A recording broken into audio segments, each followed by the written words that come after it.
찬송가 237장 하시겠습니다.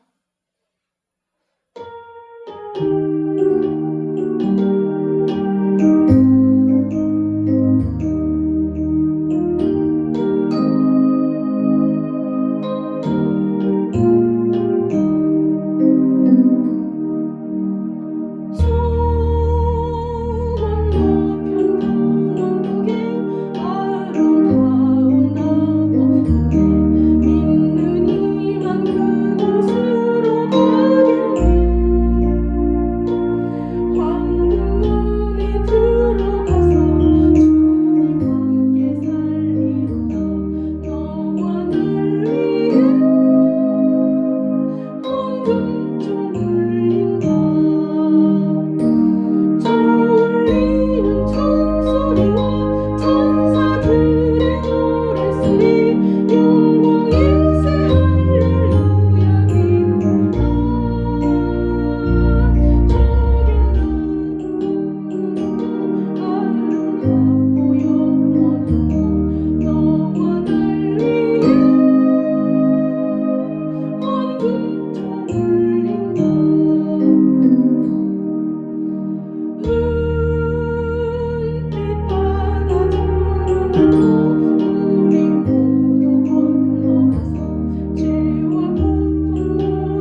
우리의 소망은 이 땅이 아니고 저 너머입니다. 이 시간 말씀을 들으시면서 여러분도 저 나라에 저 건너편 강원도에 소망을 두시기를 바랍니다. 오늘은 욥기 마지막입니다. 욥기 42장 1절에서 5절을 보시겠습니다.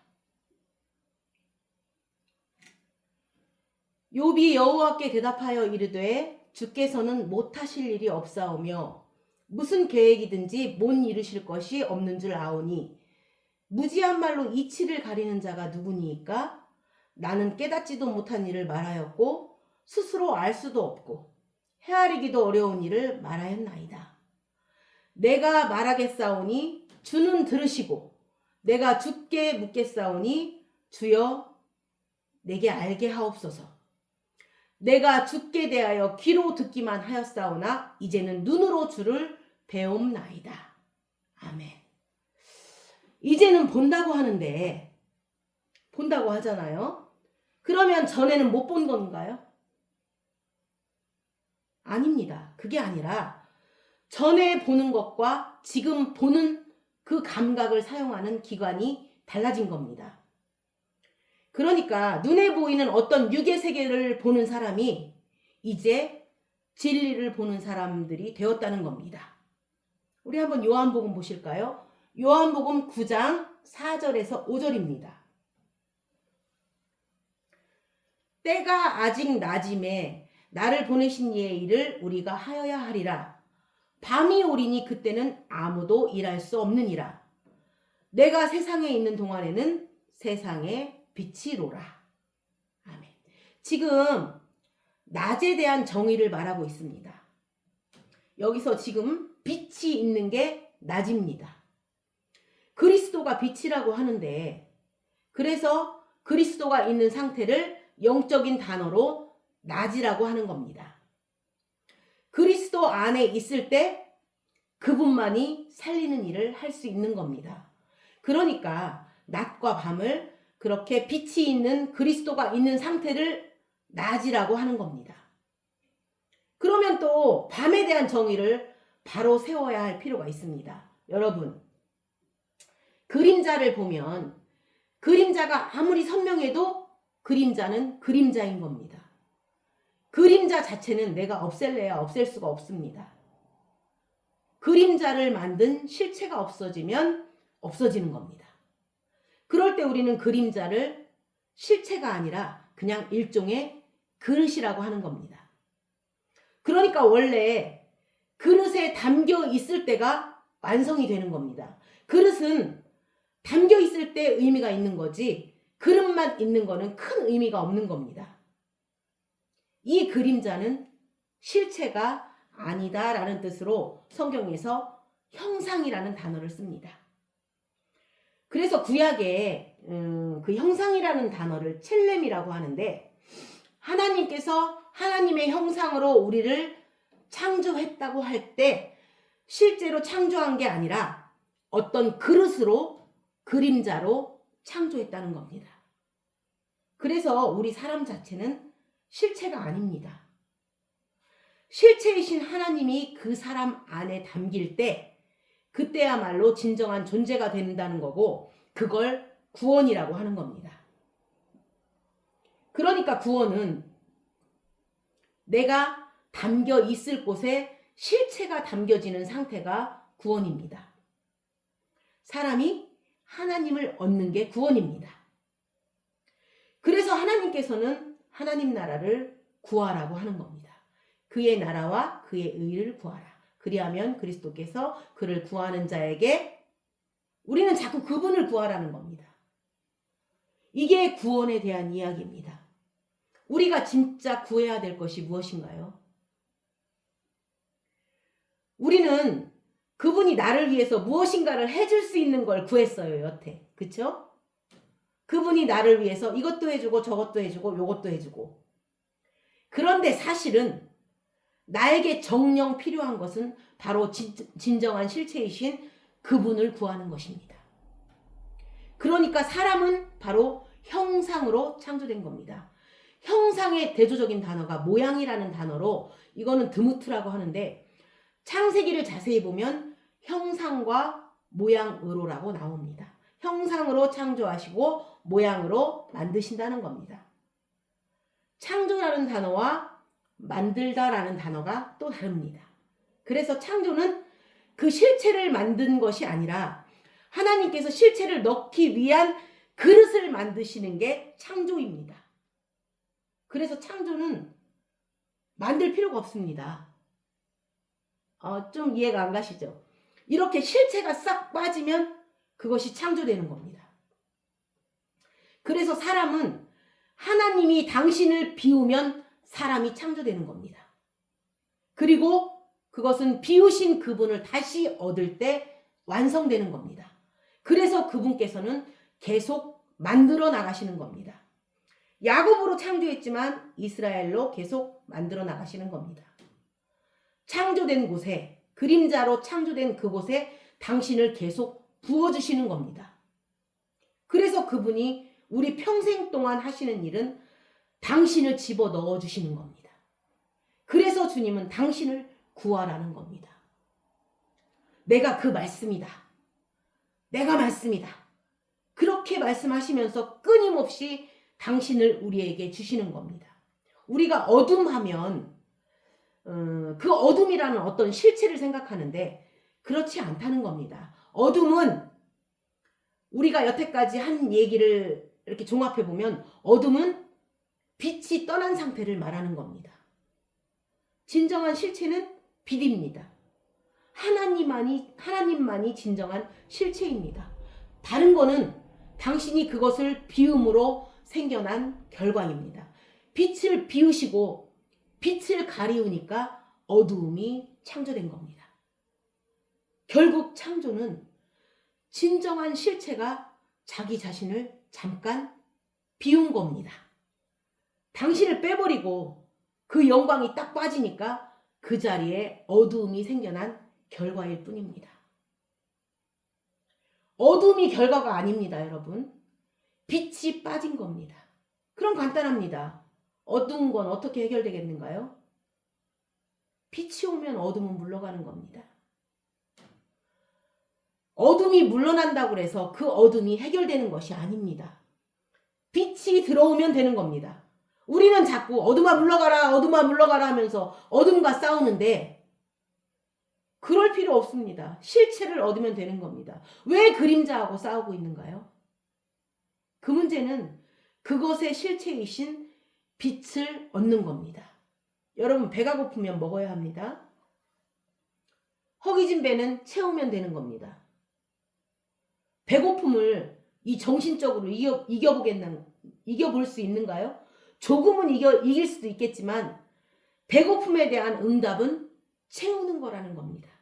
그러니까 공허함은 무엇인가요? 하나님의 충만하심이 빠진 결과가 공허함입니다. 창조는 당신을 비운 것의 결과가 창조입니다. 유일한 실체, 그 실존이 싹 비워진 것이 창조요, 그 비움의 결과입니다. 그러면 그것은 어떻게 다시 구원되겠는가요? 비운 곳을 다시 그분이 오셔서 연합하면 되는 겁니다. 지난번에 말씀드렸듯이 합일, 하나가 되면 되는 겁니다. 공허함은 충만으로, 혼돈에는 그의 나라와 그의 의로, 흑암에는 영광으로 채워지면 완성되는 겁니다. 간단합니다. 우리가 어두움을 물리치고 공허함과 싸우는 문제가 아니라 그것을 싸우는 참된 대적의 방법은 바로 그분을 구하는 겁니다. 그분을 얻는 겁니다. 나의 공허함 속에 하나님의 풍성함과 그분의 충만을 구하는 것입니다. 그걸 얻는 데 있다라는 겁니다. 여러분, 죄악들이 있는데요. 죄악은 사실 우리의 상태가 드러난 게 죄악입니다. 죄악은 원래 이 안에 우리가 죄인이라는 이 존재, 보이지 않은 죄인의 모습을 바깥으로 나타내준 결과일 뿐입니다. 더 보이지 않는 죄성이 우리 안에 있는 겁니다. 그런데 그것들과 싸우려고 하지 말고 그것과 싸우는 유일한 방법은 바로 참된 실존, 바로 하나님의 영광을, 하나님의 빛을 얻는 데 있다는 겁니다. 얼마나 많은 사람들이 이 중독의 문제가 있습니다. 중독의 문제가 있을 때 자꾸 그 중독과 싸우려고 하는데 저는 과감히 말합니다. 중독과 싸우려는 것을 중지해야 합니다. 여러분, 도저히 이길 수가 없습니다. 우리가 그림자와 아무리 싸워도 그림자는 계속 쫓아다니는 겁니다. 즉 중독. 그 어둠은 실체가 아닙니다. 우리는 실체를 얻는 데 있습니다. 남편이 술을 너무 많이 퍼마셔서 꼴도 보기 싫다면 그냥 퍼마신 채로 교회에 데려오면 됩니다.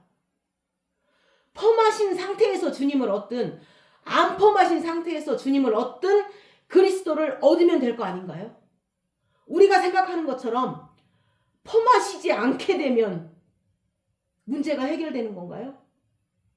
퍼마시지 않는 게 문제가 아닙니다. 주님을 얻는 문제가 있다는 겁니다. 싸워서 되는 문제가 아니라는 겁니다. 퍼마시는 걸 끊어도 주님을 못 얻으면 아무 소용이 없습니다. 우리는 죄를 안 짓는 데 있지 않고 바로 구원을 얻는 데 있다는 말입니다. 실체이신 그분을 얻는 데 있다라는 겁니다. 우리 전도서 3장 11절을 보시겠습니다. 하나님이 모든 것을 지으시되 때를 따라 아름답게 하셨고 또 사람들에게는 영혼을 사모하는 마음을 주셨느니라.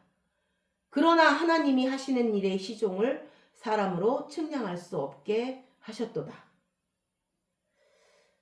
지금 이 말씀을 보면 우리가 자기도 모르는 영적 존재로서의 본능적 요구가 있다는 겁니다. 우리 안에 이 거룩한 요구가 무엇인가요? 내가 이것이 없으면 죽는다라는 것을 사람은 모르는데 우리 안에 새롭게 태어나는 영적 존재는 안다는 겁니다. 무엇이 없으면 안 된다는 걸 안다는 겁니다. 바로 그의 나라와 그의 의라는 겁니다. 우리 이 존재가 하나님 나라에 대한 진리에 대한 배고픔을 하나님께서 주셨다는 겁니다. 영혼을 사모하는 마음을 주셨느니라. 그쵸? 그런데 심각한 거는 내가 이것도 없으면 안 되는데 없어도 되는 것처럼 착각하고 사는 게 심각한 겁니다. 그래서 이것이 없으면 안 된다라는 거를 고난을 통해서 알게 해주시는 겁니다. 우리가 음식을 안 먹고 있는데 배고픈 고통을 안 느낀다면 그 사람은 굶어 죽습니다. 음식을 먹어야 되는데 그걸 모르고 있으면 죽는 겁니다. 내 배가 아무것도 안 먹고 영양을 섭취 안 하고 있는데 영양을 섭취하지 않는 일로 인해서 내가 배고프면 내가 고통을 느낀다면 그 고통이 결국 우리를 살려주게 되는 겁니다. 왜요? 지금 내 몸이 양식을 원하고 있구나. 먹어야 되는구나. 그래서 그 배고픔의 고통을 통해서 나에게 진짜 필요한 무엇을 발견하게 되는 겁니다. 그러니까 하나님께서 믿는 자들에게 나름대로 고난을 주는 것은 우리에게 무엇이 반드시 있어야 되느냐를 알게 해주는 겁니다. 그래서 본능 자체가 우리가 하나님 나라의 진리가 없으면 하나님 나라 세계의 경륜을 구하지 못한다면 바로 말씀이신 그분을 얻지 못한다면 우리는 죽는다라는 걸 모르고 있다가 고난을 통해서 그걸 알게 해주는 겁니다. 내가 진짜 필요한 것은 그동안에 내가 구하던 것들이 아니구나. 내가 진짜 필요한 것은 바로 만군의 여호와의 이름이요 어린 양의 이름이요 그리스도의 이름이다. 바로 그분이시구나를 깨닫게 해주는 겁니다. 이게 우리에게 주는 축복된 고통입니다. 아주 거룩한 고난이라는 겁니다. 그러니까 우리에게 영혼을 사모하는 마음을 줬는데 그 영혼이 채워지지 않으면 우리에게 자연스럽게 고통을 주는 겁니다. 그래서 나에게 진짜 필요한 것은 먹고 사는 문제도 물론 중요하지만 더 중요한 것은 내 영혼이 지금 목말라서 기갈이라 죽어가고 있구나. 아, 내 영혼이 공고하구나. 그래서 영혼을 사모하는 마음을 알게 해주는 겁니다. 아, 내 안에 이런 고통이 있었구나. 이 고통은 나에게 정작 필요한 것은 무엇인가를 알게 해준다는 겁니다. 여러분, 마음이 가난하다는 거는 제가 여러 번 얘기하지만 영에 대한 가난입니다. 성령에 대한 가난입니다. 하나님 나라의 그 진리에 대한 가난을 갖고 사는 사람들이라는 겁니다. 그러면 무엇에 대한 가난이냐는 겁니다. 하늘나라에 대한 가난이 있다는 건데 그것이 있어도 살고 없어도 사는 것이 아니고 진리가 있어도 살고 없어도 사는 게 아니고 그것이 없으면 죽는 것이기 때문에 바로 가난입니다. 그래서 그들은 그것에 대한 구함을 알게 하려고 영적인 고통이 따르게 되어 있는 겁니다. 여러분, 우리가 세상 일이 막 잘 돼갈 때도 우리 마음은 곤고할 때가 있지 않은가요? 아이들이 말도 잘 듣고 공부도 잘하고 예를 들면 애들이 건강하게 잘 자라고 부모님도 장수무병하시고 남편이 장사도 잘하고 그러면 기분이 되게 좋아야 되는데 그런데 어느 때 보면 내 마음이 공고하다는 건데 이 공고함은 우리가 영적 가난을 고통을 통해서 느끼고 있는 겁니다. 내가 그런 거 말고 내가 진짜 필요해야 될 것을 채우지 못하고 있구나. 그것을 고통을 통해서 우리에게 알려주는 겁니다. 아, 내가 뭔가 부족하구나. 이렇게 다 잘 되는데 내가 뭔가 부족하구나.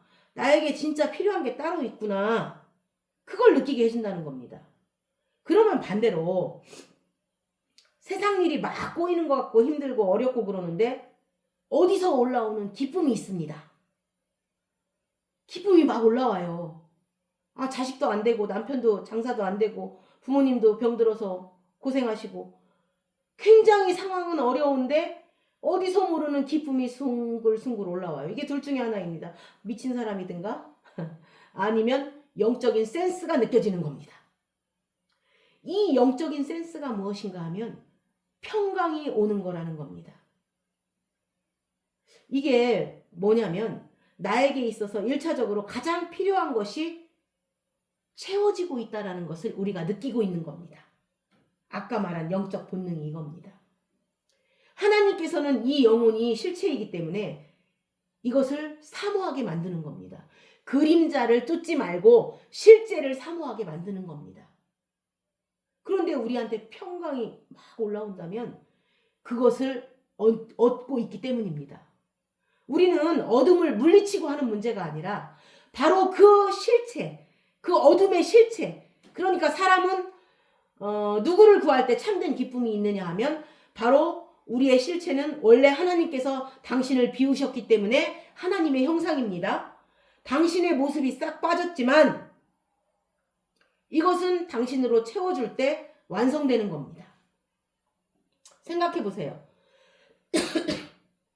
원래는 하나님밖에 안 계셨을 거 아닌가요? 그죠? 유일무이하신 그분이신데 어떻게 창조하셨겠는가요? 당신을 비우심으로 그 자리를 형상으로 바로 그림자로 만들어 놓은 것을 나중에 본체로 채워주시는 것이 구원입니다. 그래서 우리로 하여금 그분을 끊임없이 구하도록 만들어 놓은 겁니다. 우리는 고통을 통해서 내가 진짜 구하는 것이 누구냐를 알게 되는 것입니다. 우리는 그분이 나에게 하실 수 있는 것들을 구했었는데 이제는 나를 완성해 주실 수 있는 유일한 실체이신 영원한 실체이신 그분을 구하도록 우리를 고통 중에서 다루신다는 겁니다. 우리 마태복음 7장 7절에서 11절을 보시겠습니다. 구하라 그리하면 너희에게 주실 것이요 찾으라 그리하면 찾아낼 것이요 문을 두드리라 그리하면 너희에게 열릴 것이니 구하는 이마다 받을 것이요 찾는 이는 찾아낼 것이요 두드리는 이에게는 열릴 것이니라. 너희 중에 누가 아들이 떡을 달라 하는데 돌을 주며 생선을 달라 하는데 뱀을 줄 사람이 있겠느냐? 너희가 악한 자라도 좋은 것으로 자식에게 줄 알거든 하물며 하늘에 계신 너희 아버지께서 구하는 자에게 좋은 것으로 주시지 않겠느냐? 고린도전서 4장 18절에 이런 말씀이 또 있습니다. 우리가 주목하는 것은 보이는 것이 아니요 보이지 않는 것이니 보이는 것은 잠깐이요 보이지 않는 것은 영원함이라. 여러분, 우리가 볼 때는 사람의 행동이 보입니다. 그쵸? 하지만 사실 행동은 결과입니다. 원래 어떤 것의 결과가 행동입니다. 그 행동은 그냥 잠시 보이는 것, 잠시라는 겁니다. 그죠? 행동은 수시로 바뀌고 표정도 수시로 바뀝니다.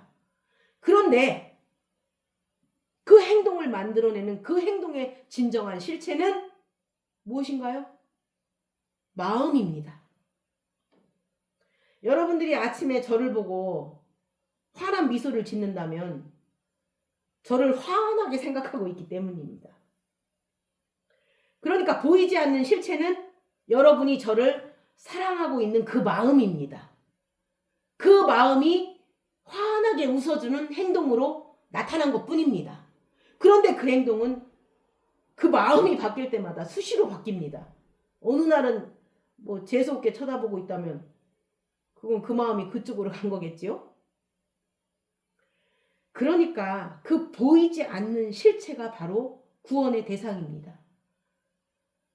평화로운 마음이 없고 사랑하는 마음이 없는데 행동으로 사랑한다는 말을 하면서 속으로는 재수없어 이렇게 할 수 있습니다. 그렇죠? 그러니까 이게 손짓하고 웃는 것은 얼마든지 바뀔 수 있는 겁니다. 이건 바뀌는 겁니다. 우리는 자꾸만 보이는 걸 실제라고 여기면서 그걸 달라고 하는데 성경에 기록된 대로 보이는 거는 잠깐 지나가는 것들입니다. 여러분, 에덴 동산에서 생명나무가 보였겠는가요? 잘 생각해 보세요. 생명나무가 있지만 보였겠는가요? 성경을 볼 때 생명나무는 있지만 보이지 않기 때문에 그는 보이는 선악과를 택하는 겁니다. 눈앞에 탐스럽게 보이는 것만 있지 진짜 생명인 그리스도는 안 보였던 겁니다.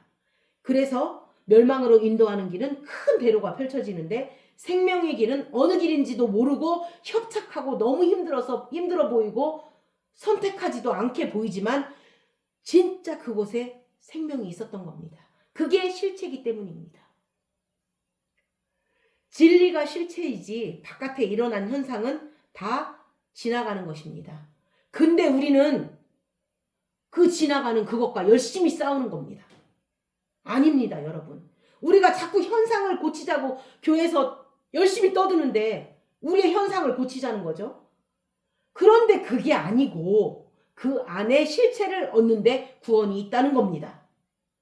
그래서 성경에 보면 그걸 구하라는 겁니다. 아까 읽은 것. 즉 구하라. 그럴 때 바로 우리가 구해야 될 것은 딱 하나, 그리스도입니다. 그리스도를 구하고 그리스도를 찾고 그리스도를 두드리고 그러면 구하는 이마다 그분을 주시겠다는 겁니다. 여러분, 돈을 구하고 복을 구하고 뭘 구하고 찾고 두드리고 그러면 주시겠다는 게 아니고 그리스도를 구하고 그리스도를 찾고 그리스도를 두드리고 그러면 구하는 이마다 그분을 주시겠다는 겁니다. 다시 11절에 보면 볼까요? 너희가 악한 자라도 좋은 것으로 자식에게 줄 알거든 하물며 하늘에 계신 너희 아버지께서 구하는 자에게 좋은 것으로 주시지 않겠느냐. 너희가 악한 자라도 일단 우리가 악한 자라는 거는 인정하시는 겁니다. 그렇죠? 우리가 악하다 그러면 너무 상처 입을까 봐 이렇게 간접적으로 우회적으로 너희가 악한 자라도 라고 하신 겁니다. 너희가 악한 자라도 좋은 것으로 자식에게 줄 알거든 하물며 하늘에 계신 너희 아버지께서 여기를 헬라어 성경에는 헬라어 성경에는 여기에 인칭 대명사가 있어요. 아우톤이라는. 근데 우리가 번역할 때 그걸 뺐습니다. 이거를 정확히 직역을 하면 그분을 구하는 자에게입니다. 너희가 그분을 구하는 자에게 라고 하면 그 좋은 것이 바로 그분입니다. 달라는 대로 주시는 겁니다. 여러분, 뱀을 달라면 뱀 줍니다. 근데 그게 뱀을 받았다고 응답이라고 하지만 결국 그 뱀이 나를 물게 될 겁니다. 그러니까 받은 게 응답이 아니라 바른 걸 구하는 게 참된 응답입니다. 내가 바른 걸 구할 수 있다는 게 뭐냐면 그분을 구하는 것이 응답입니다. 그러면 그분을 주시겠다는 겁니다. 우리에게 가장 좋은 것으로, 가장 좋은 것을 아시는 그분께서 그걸 주시겠다는 겁니다. 그래서 그를 구하는 자에게, 그래서 끊임없이 너희는 그의 나라와 그의 의를 구하라. 끊임없이 그분을 구하라고 말씀하시는 겁니다. 그분을 얻으면 우린 다 얻은 거예요. 나의 평생 가장 복된 일은 내가 예수님을 만난 것이라. 나의 평생에 가장 잘한 일은 내가 예수님을 주로 섬긴 것이라. 세상 살 동안 때론 허하여서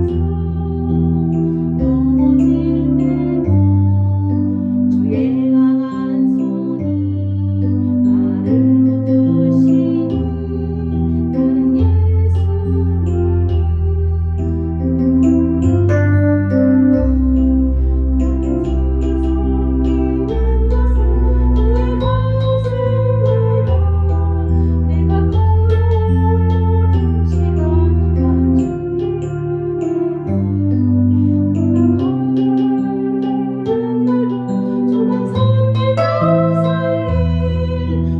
예수님을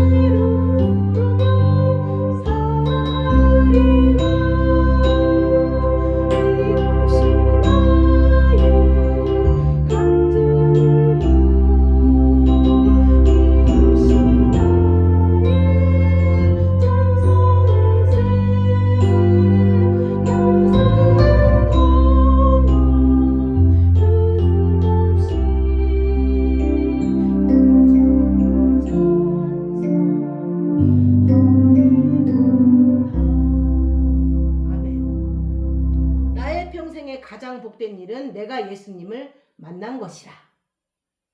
제가 감기가 걸려서 지금 찬양이 잘 안 나와서 죄송합니다. 그래도 이 찬양의 고백이 여러분께도 함께 하길 원합니다. 다시 밤에 대해서 얘기를 해보면, 여러분, 어두움이 충만한 것이 밤인가요? 아니면 빛이 사라진 것이 밤인가요? 이제 이 정도는 100% 아시겠지요? 그 정의가 분명해야지 우리가 복음적으로 복음의 삶을 살 수 있습니다. 그분을 얻는 데 있습니다. 여러분, 많은 사람들이 중독이라든가 많은 아픔이 있습니다. 그런데 싸워서 안 되는 겁니다. 헛된 싸움을 하고 있습니다. 그냥 중독의 상태를 지닌 채 어떻게 해서든지 하나님을 만나게 해주면 됩니다. 아까 말한 것처럼 술 먹는 남편은 24시간 마신 상태로 그냥 주님 얘기를 해주면 되는 겁니다. 죽을 때까지 안 깨는데 어떡할 건가요? 술에서 깨면 이 거룩한 성경을 이해하게 해준다고 하는데 안 됩니다. 그냥 있는 그 상태에서 그분을 알게 해주면 됩니다. 봐요, 여보. 하나님께서 얼마나 많이 당신을 사랑하면 이렇게 펌하셔도 아직도 간이 성한지요?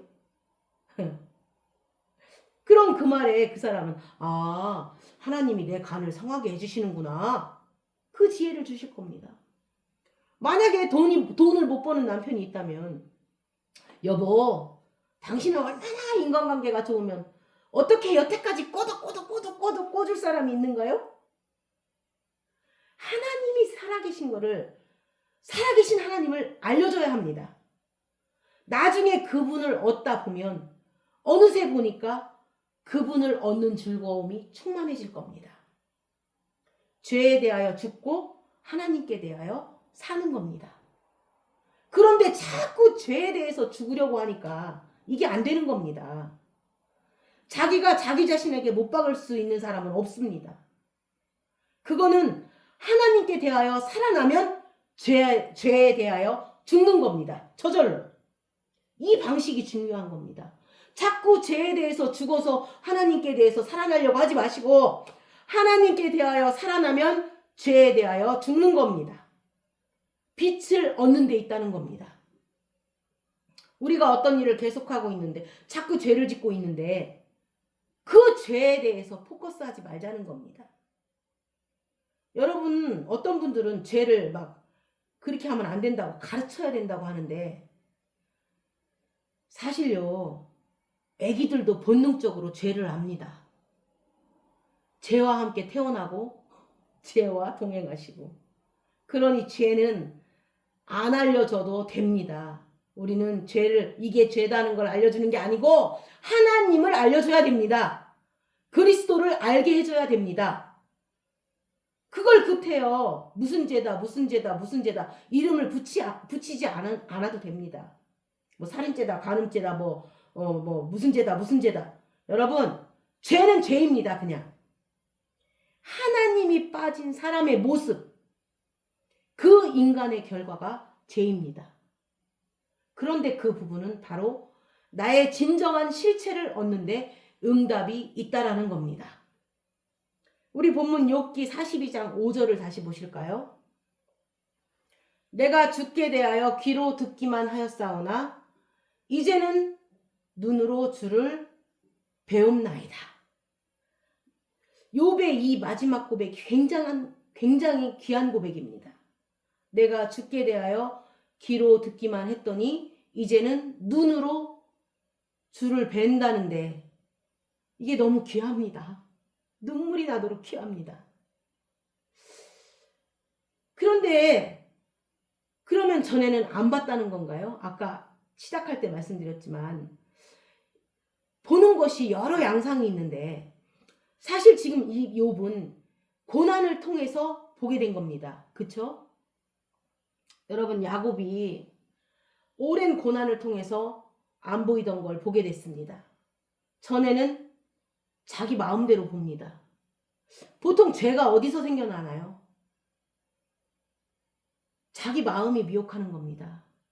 사실 선악과가 미혹한 게 아닙니다. 선악과를 보면서 자기 마음이 보인 겁니다. 마음이 드러난 겁니다. 탐욕의 마음이 드러난 겁니다. 선악과를 통해서 자기의 탐욕의 그 마음이 드러난 겁니다. 여러분 롯이 가지고 있는 그 기복의 마음 때문에 목축을 하기에 넓은 대지에서 풀을 뜯어먹이고 해서 거부가 되겠다는 그 물질에 대한 욕심이 그 롯으로 하여금 소돔 땅을 여호와의 동산처럼 보게 만든 겁니다. 실체를 본 게 아니라 자기 마음을 본 겁니다. 야곱도요. 마음으로 계속 장자 명분이라든가 장자의 축복이라든가 하는 것에 너무 매달렸던 겁니다. 그렇기 때문에 많은 계획을 세우고 자기가 가진 그 계획 때문에 고생을 한 겁니다. 사실은 그 장자의 명분 때문에 팥죽 안 팔아도 됩니다. 아버지한테 가서 기도 안 받아도 됩니다. 하나님께서 약속하셨으면 되는 겁니다. 그런데 그 자기가 무엇인가를 얻겠다라는 그 욕심이 그 콤플렉스 같은 것들이 그로 하여금 많은 일들을 저지르게 만든 겁니다. 그러나 하나님께서는 그를 통하여 인생 내내 고난을 주십니다. 인생 나중에 자식을 잃는 고통까지 생깁니다. 오랫동안 자기가 가장 사랑하는 아들을 떠나보내고 그 고통의 눈물과 이별의 아픔을 줍니다. 그런데 결국에 나중에 그 고통을 통해서 눈이 바뀝니다. 자기의 마음을 보고 자기 탐욕으로 보던 눈이 이제는 맑아져서 하나님의 세계를 보는 눈이 됩니다. 그래서 늙어서 그 말년에 복을 받아서 눈이 생겨서 여러분 므낫세와 에브라임을 축복할 때 므낫세가 처다드림에도 불구하고 손을 엇갈려 축복을 합니다. 요셉이 이쪽 오른쪽이 큰아들이라고 하자 야곱이 뭐라고 그랬냐면 나도 안다. 야곱도 안돼요. 그런데 반대로 축복을 하는 겁니다. 왜 그랬을까요? 야곱은 하나님 나라와 그의 의를 본 겁니다. 진리와 하나님의 약속을 보는 눈이 생긴 겁니다. 고통을 통해서 결국은 야곱의 눈이 바뀐 겁니다. 실체, 나에게 무엇이 필요한지를 알게 해준 겁니다. 그래서 므낫세와 에브라임을 축복할 때 엇갈려 축복을 할 수 있었던 겁니다. 사람의 생각으로는 장자한테 해야 되는 거니까요. 그게 아니라고 하는데도 야곱은 안다 하지 않습니까? 내가 이것이 있어야 된다고 하며 진짜 열심히 살아왔는데 하나님께서는 고통을 통해서 진짜 너에게 필요한 게 이게 아니다라는 걸 알려주는 겁니다. 로마서에서 환난은 인내를, 인내는 연단을, 연단은 소망을 이룬다고 하는데 그 소망은 처음에는 나의 소망 때문에 환난이 오는 겁니다. 나의 소망이 이루어지지 않고 내가 원하는 게 뜻대로 되지 않으니까 오랜 시간의 인내와 연단을 통해서 그 소망이 달라지는 겁니다. 그게 달라진 내 소망이 아니라 하나님의 소망을 원하는 사람으로 바뀌는 겁니다. 이제 그게 보이는 겁니다. 그 고통이라는 것이 나에게 진짜 필요한 게 무엇인가를 알게 해준다는 겁니다. 눈이 바뀌는 겁니다. 그러니까 전에는 내 눈으로 보다가 이제는 마태복음 6장 22절에서 23절을 보시겠습니다. 마태복음 6장 22절에서 23절입니다. 눈은 몸의 등불이니 그러므로 내 눈이 성하면 온몸이 밝을 것이요 눈이 나쁘면 온몸이 어두울 것이니 그러므로 내게 있는 빛이 어두우면 그 어두움이 얼마나 더하겠느냐. 23절 보세요. 눈을 뭐라고 그래나? 우리 눈을 갖다가 주님이 뭐라고 그래요? 눈을 내게 있는 빛이라고 말씀하십니다. 그렇죠? 눈이 나쁘면 온몸이 어두울 것이니 그러므로 내게 있는 빛이 어두우면 우리 눈을 갖다가 내게 있는 빛이라고 하십니다. 전에는 내 눈으로 봤는데 이제는 내 안에 들어온 말씀이 내 눈이 되는 겁니다. 지혜와 계시인 하나님의 말씀이 우리 안에 들어올 때마다 그 빛이 나의 눈이 되어주는 겁니다. 그래서 그 빛으로 진리를 보게 되는 겁니다. 내가 그것 없으면 죽기 때문에 고통은 그 빛이 들어오도록 문을 열어주는 겁니다. 고통은 내가 그것이 없으면 죽기 때문에 나에게 정작 필요한 거, 내가 빛이 필요하다는 거를 구하게 만드는 겁니다. 그래서 우리가 빛을 계속 공급받으면서 우리 눈이 밝아지는 겁니다. 이제는 하나님을 보는 사람들이 되는 겁니다. 하나님을 보는 사람들이라고 그러니까 제가 승천에 대한 정의를 말씀드려야 될 것 같아요. 승천. 구름을 타고 오신다고 하는데 저는 옛날에 그런 생각을 해봤어요. 구름은 밀도가 낮잖아요. 구름은 밀도가 낮는데 예수님이 얼마나 가벼워야 되는지를 생각해 보셨는가요? 밀도가 낮으니까 빠질 거 아닌가요? 그러면 구름이 막 뭉쳐져서 밀도가 높아지면 그러면 그 구름은 액체로 변해서 비가 내리는데 그럼 주님은 비를 타고 오시는 건가요? 우리가 생각을 좀 해보자는 겁니다. 지금 과학을 얘기하는 것도 아니고요. 보세요. 예수님이 이 땅에 오실 때 영원히 이 시간 안으로 들어온 겁니다. 하나님의 세계에 무슨 시간이 있겠는가요? 공간이나 시간 이것도 다 창조된 겁니다. 영원에는 공간이나 시간이 필요 없습니다. 그러면 영원이라는 게 long time, 긴 시간인가요? 그냥 영혼은 긴 시간도 아니고 하나님 나라의 영역의 본질입니다. 영혼이라는 것은 하나님의 본질입니다. 시간에도 구애받지 않고 공간에도 구애받지 않은 그분이 시간 안에 들어왔다는 말입니다.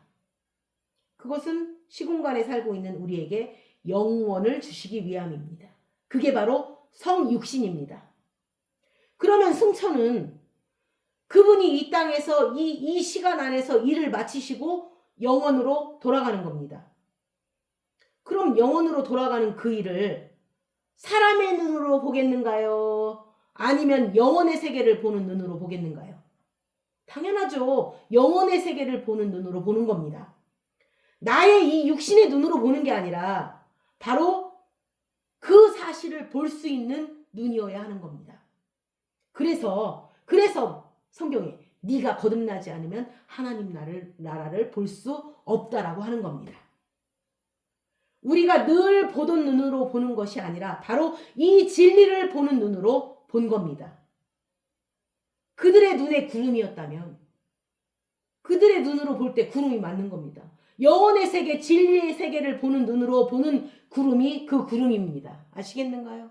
그러니까 그분의 승천이 하늘로 올라가는 건가요? 그냥 구름일 뿐입니다. 영원으로 가신 겁니다. 당신의 원래 본질의 세계로 돌아가신 겁니다. 하나님이 거하시는 영원. 그것이 지금 우리 안에 들어와 있는 겁니다. 그래서 여기 있다, 저기 있다 하는 게 아니라 내 안에 있다라고 하는 겁니다. 영광의 나라요. 영광의 나라 아시죠?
영광의 나라가 보이시나요? 영적인 눈으로 보아야 보이는 나라입니다. 사도행전 1장 9절에서 11절을 보시겠습니다. 이 말씀을 마치시고 그들이 보는데 올려져 가시니 구름이 그를 가려 보이지 않게 하더라. 올라가실 때 제자들이 자세히 하늘을 쳐다보고 있는데 흰 옷 입은 두 사람이 그들 곁에 서서 이르되 갈릴리 사람아 어찌하여 서서 하늘을 쳐다보느냐? 너희 가운데서 하늘로 올려지신 이 예수는 하늘로 가심을 본 그대로 오시리라 하였느니라. 하늘로 가심을 본 그대로. 무엇을 본 것인가요? 사람의 눈으로 보지 않고 하나님께서 내게 있는 빛으로 본 겁니다. 눈은 몸의 등불이니 내 안에 있는 그 빛으로 봤을 거 아닌가요? 내 안에 그 진리를 바라보는 그 눈으로 봤을 거 아닌가요? 그러니 그분의 오심 또한 그 눈으로만 볼 수 있는 겁니다. 그래서 누가복음 17장 23절에서 24절에요. 볼까요? 사람이 너희에게 말하되 보라 저기 있다 보라 여기 있다 하리라. 그러나 너희는 가지도 말고 따르지도 말라. 번개가 하늘 아래 이쪽에서 번쩍이어 하늘 아래 저쪽까지 비침같이 인자도 자기 날에 그러하리라. 하늘나라의 임하심은 빛의 역사다라는 것입니다. 빛. 그래서 20절에 보면 보세요. 바리새인들이 하나님의 나라가 어느 때에 임하니까 묻거늘 예수께서 대답하여 이르시되 하나님의 나라는 볼 수 있게 임하는 것이 아니요 또 여기 있다 저기 있다고도 못하리니 하나님의 나라는 너희 안에 있느니라. 어느 때라는 것도 얘기 안 합니다. 이거는 영혼의 이야기이기 때문에 시간의 제약을 받을 필요가 없는 겁니다. 여러분, 눈이 두 가지가 있습니다. 나중에 하나님 나라를 보는 눈이 있고 우리 육신의 눈알이 있습니다. 그런데 그게 자꾸 경험화가 되는 겁니다.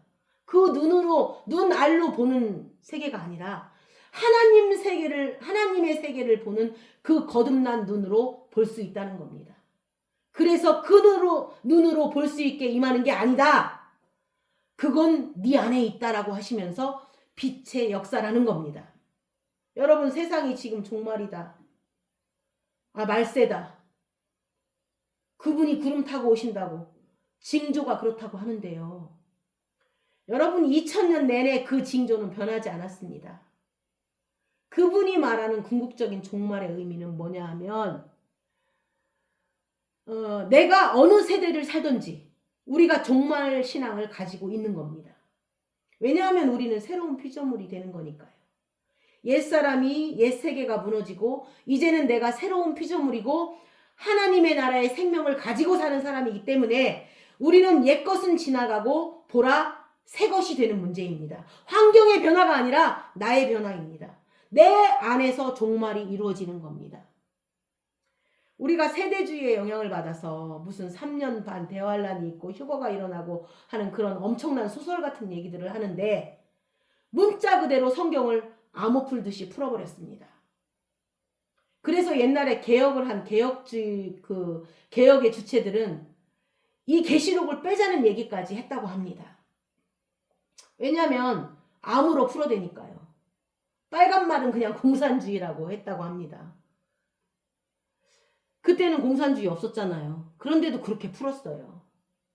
그래서 사도 바울이 감옥에서 뭐라고 했냐면 지혜와 계시의 영을 주사 마음 눈을 밝혀서 하나님을 알게 하시고라고 기도합니다. 여러분, 그 눈이 밝아져야 됩니다. 하나님께서 당신의 세계를 볼 수 있도록 고통을 통해서 고난을 통해서 그렇죠. 사람이 자기 욕심만을 보다가 자기 탐심을 보다가 자기 마음을 보다가 이제는 그분에게 있는 빛으로 인해서 진리의 참된 실체를 보는 사람으로 전환되어 간다는 이야기입니다.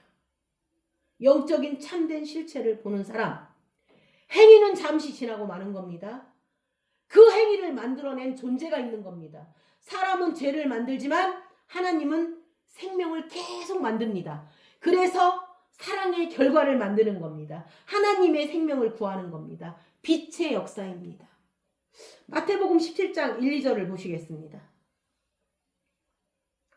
엿새 후에 예수께서 베드로와 야고보와 그 형제 요한을 데리시고 따로 높은 산에 올라가셨더니 그들 앞에서 변형되사 그 얼굴이 해같이 빛나며 옷이 빛과 같이 휘어졌더라. 이게 참 중요한 구절인데요. 잘 보세요. 잠시 보여준 겁니다. 잠시 뭘 보여주셨느냐 하면 예수님이 육신으로 입고 오셨지만 예수님의 실체가 있는 겁니다.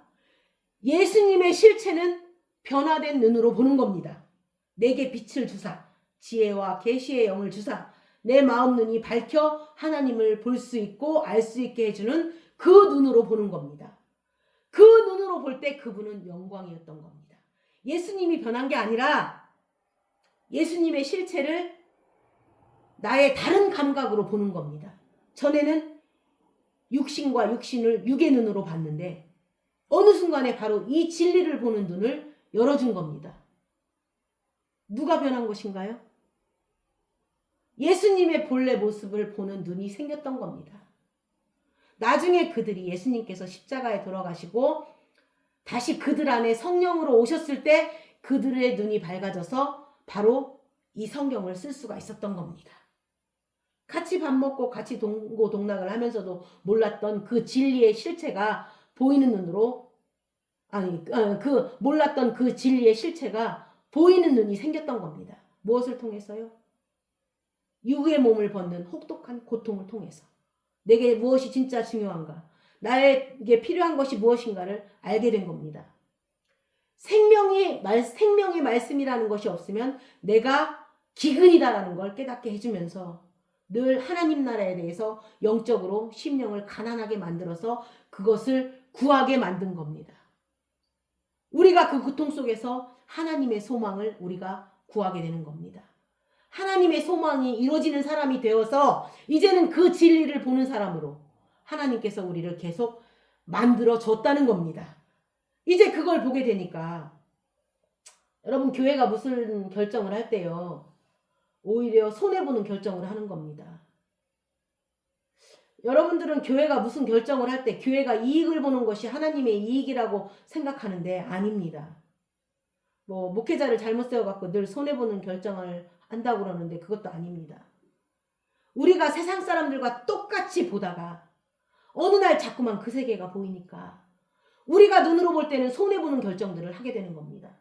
우리가 세상에서 이익이 아니고 손해가 아닙니다. 그래서 늘 손해보는 결정들을 하는 겁니다. 다 털어주고 다 내어주고. 그렇다고 우리의 손해가 교회가 이익이다, 또 하나님의 나라의 이익이다라고 얘기하는 건 아닙니다.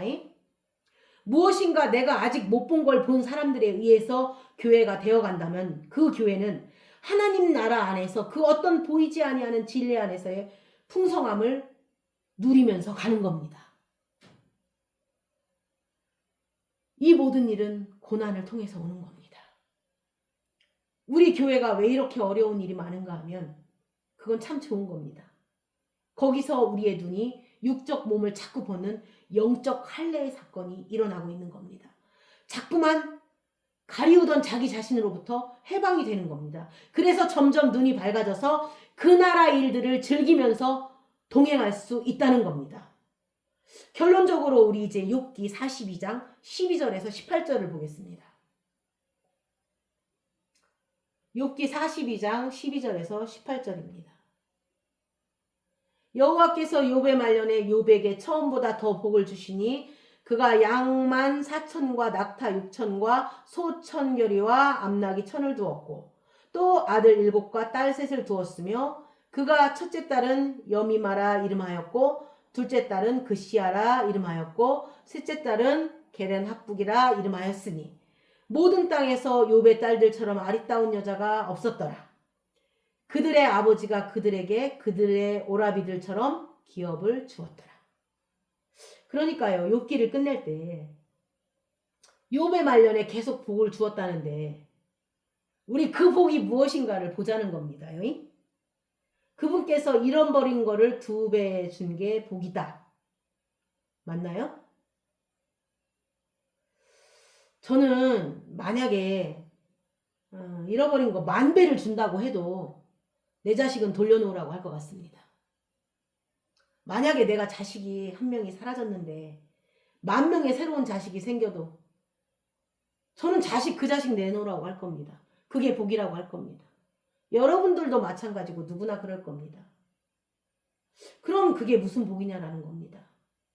참 재미있는 거는 다른 건 다 2배로 줬는데 자녀는 1배입니다. 그건 무슨 뜻인지는 이미 말씀드렸으니까 아시겠지요? 죽은 게 아니라는 걸 알려주는 겁니다.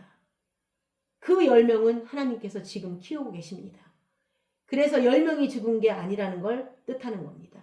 땅의 10명, 하늘의 10명이라는 겁니다.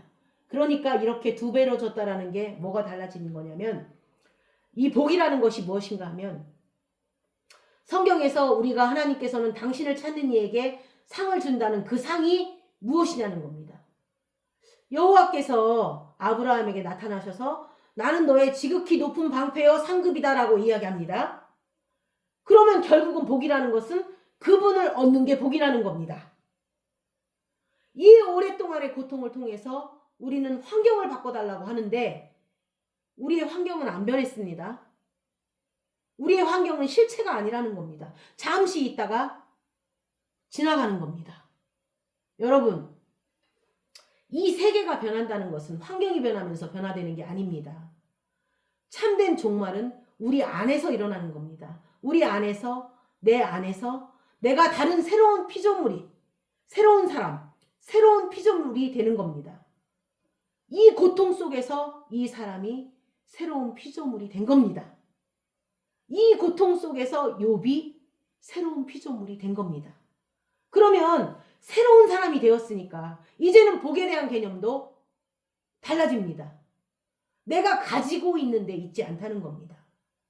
하나님을 얻었기 때문에 이젠 더 이상 이전에 내가 가졌던 내 재산, 내 소유의 개념이 사라지는 겁니다. 보이는 물질에서 보이지 않는 하나님을 보는 겁니다.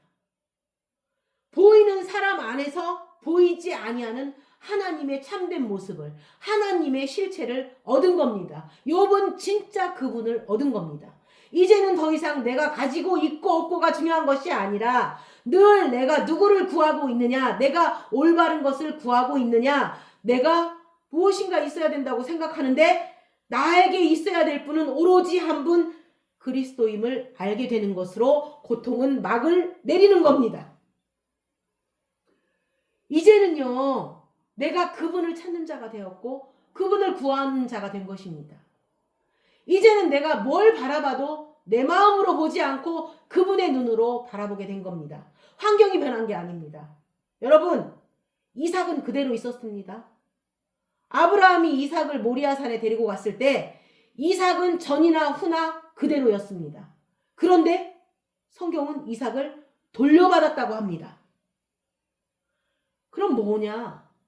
돌려받은 후에 이삭을 바라보는 아브라함이 달라진 겁니다. 전에는 내 아들이었는데 지금은 그 안에서 하나님의 약속만 보이게 된 겁니다. 하나님의 뜻이 보이고 실제이신 하나님의 섭리가 보이는 겁니다. 왜요? 이제는 우리가 무엇을 가지고 있고 없고에서 탈출해서 내가 달라짐으로 이 모든 고통은 전에 내가 보던 방식에서 나를 해방해서 이제는 하나님의 눈으로 보는 사람으로 우리를 만들어 놓은 겁니다. 우리 노년의 참된 복은 바로 그거라는 겁니다. 이제는 보이는 것이 아니라 보이지 않는 것을 바라보는 사람으로, 이제는 무엇을 가지고 있고 없고가 아니라 그런 것들이 우리의 운명을 결정하지 않는다라는 겁니다. 하나님을 얻었는데 그 무엇이 나를 하나님의 사랑에서 끊겠냐는 겁니다.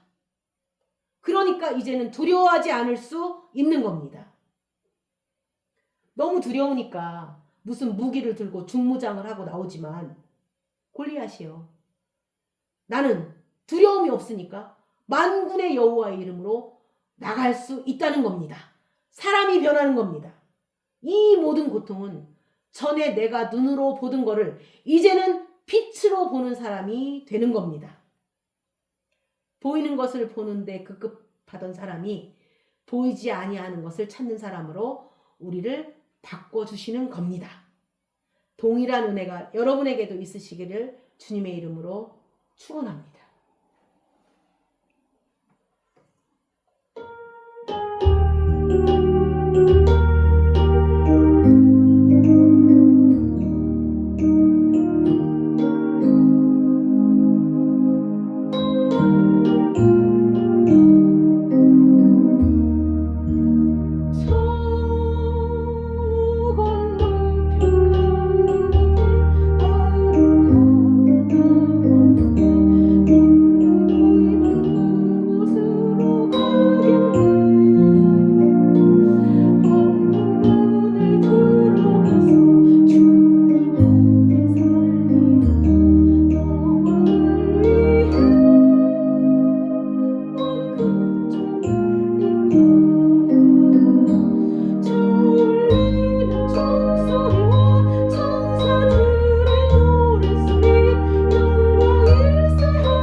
살아계신 하나님,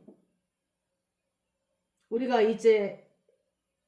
이제껏 구하는 것으로부터 벗어나서 다른 것을 구하게 하여 주옵소서. 있어도 되고 없어도 되는 것을 구하지 않게 하시고 반드시 있어야만 사는 그리스도의 이름, 어린 양의 이름, 여호와의 이름, 바로 하나님을 구하게 하시고 주님을 구하게 하여 주옵소서.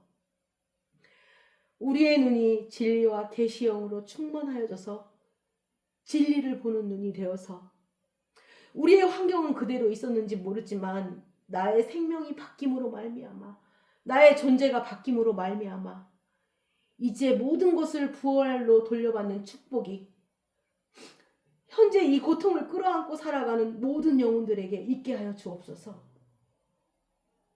주님을 사랑합니다. 더욱더 사랑하기를 원합니다. 그러니 당신을 더욱더 알게 하여 주옵소서. 우리 마음 눈을 밝혀주사 하나님을 알게 하시고 당신의 부르심의 소망이 무엇인지 알게 하여 주옵소서. 모든 일들 속에서 하나님의 함께 하심을 보게 하시고 우리의 모든 곳에서 책임을 져주신다라는 그 약속을 보게 하여 주옵소서. 우리 현재의 고통은 하나님께서 주시는 모든 약속에 대한 현상인 줄을 믿사오니 오히려 이 현상 속에서 실체를 얻는 놀라운 축복들이 있게 하여 주옵소서. 감사드리며 예수님의 이름으로 기도드렸습니다. 아멘.